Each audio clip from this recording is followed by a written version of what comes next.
देख रहे हैं सनी जान वीलॉग और आज हम बात करेंगे ट्रैवल हिस्ट्री के बारे में।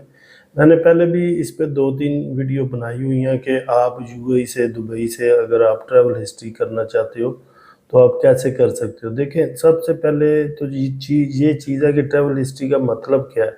ट्रैवल हिस्ट्री का मतलब है कि आपके पासपोर्ट की वर्थ होनी चाहिए। आपके पासपोर्ट से पता चलना चाहिए कि आपने किसी भी कंट्री का या और बहुत ज़्यादा कंट्रीज़ का आपने ट्रैवल किया हुआ है। तो उसके लिए आपकी कोशिश होनी चाहिए कि आपके पासपोर्ट पे स्टिकर वीज़ा होना चाहिए। जो चीज़ या जो वैल्यू स्टिकर वीज़ा की होती है वो स्टैम्प की नहीं होती है। ये अभी काफ़ी लोग हैं जो जॉर्जिया, अज़रबैजान या मस्कत को ट्रैवल करके तो वो कहते हैं हम ट्रैवल हिस्ट्री है, तो उसकी इतनी वर्थ नहीं होती। अगर उसकी जगह पे आप वही 2-3 स्टिकर वीज़े लगा लें तो आपके पासपोर्ट पे काफ़ी वज़न बढ़ जाता है आपके पासपोर्ट का और उससे पता चलता है कि आपने कुछ एक्टिविटी की हुई है, आपने टूरिज़्म के लिए ट्रैवल किया हुआ है। तो कोशिश करें कि आप स्टिकर लगवाएं पहले। तो यूएई, दुबई से, सऊदी अरब से या मस्कत से, ये तमाम कंट्रीज से ये छोटी कंट्रीज़ के वीज़े आसान होते हैं। छोटी कंट्री मीन के जिनके वीज़े आपको आसानी से मिल जाते हैं। कुछ सेंट्रल एशिया की कंट्रीज़ हैं, कुछ अरब की कंट्रीज़ हैं, जिस तरह अफ्रीका की कंट्री है, इजिप्ट है, उसके अलावा जॉर्डन का पहले ई वीज़ा था, अभी पहले स्टैम्प वीज़ा था, अभी उन्होंने ई वीज़ा कर दिया हुआ है। अभी दिन ब दिन तमाम कंट्रीज़ ई वीज़ा करते जा रहे हैं। जिस तरह मलेशिया था, मलेशिया का भी ई वीज़ा हो गया, तो इंडोनेशिया का भी ई वीज़ा हो गया था, अभी फिर भी वो स्टिकर दे रहे हैं। इसी तरह आप कोशिश करें कि आने वाले दिनों में ज़्यादा स्टिकर वीज़े जो हैं वो ख़त्म हो जाएंगे। तो जो लोग भी ट्रैवल हिस्ट्री के लिए कोशिश कर रहे हैं या उसमें इंटरेस्टेड हैं तो वो कोशिश करें कि जो भी स्टिकर वीज़े लगते हैं लगवा लें। स्टिकर वीज़ों की बात करूं तो उसमें सबसे पहले नंबर पे आ जाता है थाईलैंड, एक टूरिज़्म कंट्री है। उसके बाद फ़िलीपीन टूरिज़्म कंट्री है, इंडोनेशिया टूरिज़्म कंट्री है।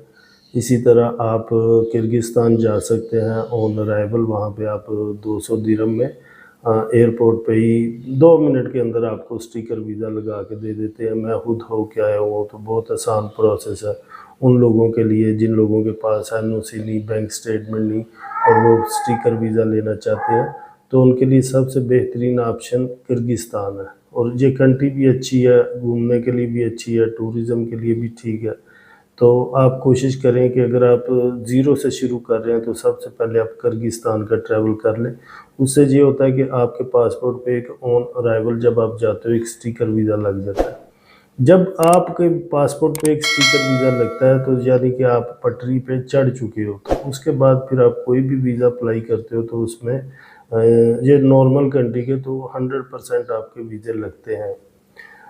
उसके बाद आप थाईलैंड का वीज़ा ले सकते हो, वो भी स्टिकर वीज़ा है। इसके बाद आप ताजिकिस्तान का वीज़ा ले सकते हो। उसके बाद आप इजिप्ट जा सकते हो ऑन अराइवल, वो भी स्टिकर एक लगा के देते हैं एंट्री परमिट का। वो भी $25 लेते हैं, यानी 100 दिरहम में वो भी आपको मिल जाता है।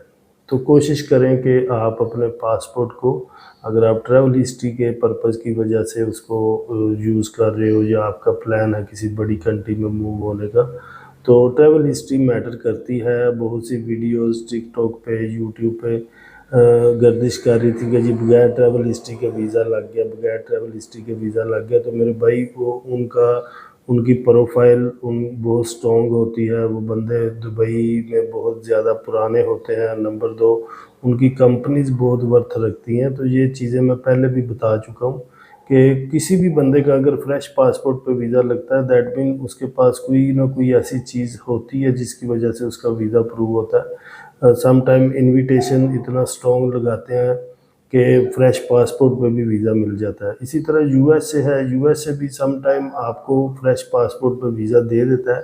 लेकिन सम टाइम अगर वो आपसे क्वेश्चन कर लेता है कि आप इससे पहले कभी किसी और कंट्री में गए हो, तो आप कहते हो मैं नहीं गया हूँ, तो उधर ही आपको रिफ्यूज़ भी कर देता है। तो ये ज़रूरी नहीं है कि फ़्रेश पासपोर्ट पे आपको वीज़ा मिलेगा, लेकिन ये आपका एक प्लस पॉइंट, बहुत बड़ा प्लस पॉइंट है ये।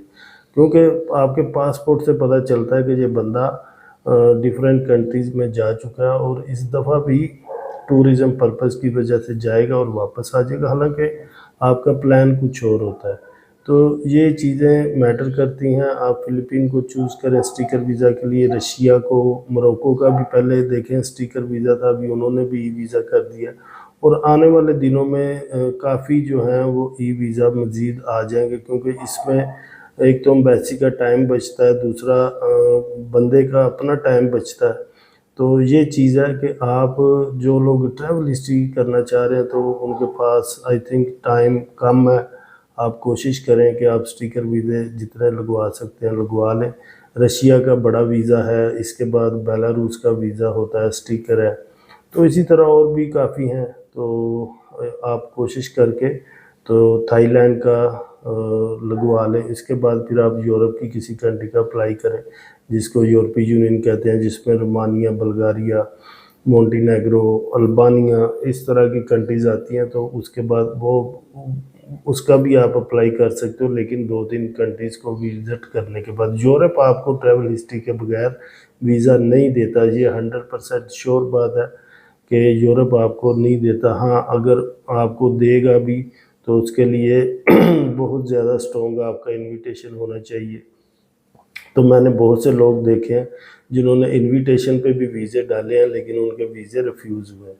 तो इसलिए कोशिश करें कि 2-3 कम से कम 2-3 कंट्री की ट्रैवल हिस्ट्री बना लें जहाँ पे वीज़ा जाती है, और 2 दिन का 3 दिन का प्लान करें। उसके बाद आप किसी बड़ी कंट्री में अप्लाई करने के लिए एलिजिबल हो जाते हैं।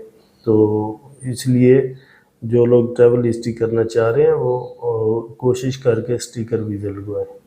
तो मज़ीद आपको वीडियो पसंद आई होगी, लाइक करें, चैनल को सब्सक्राइब कर दें।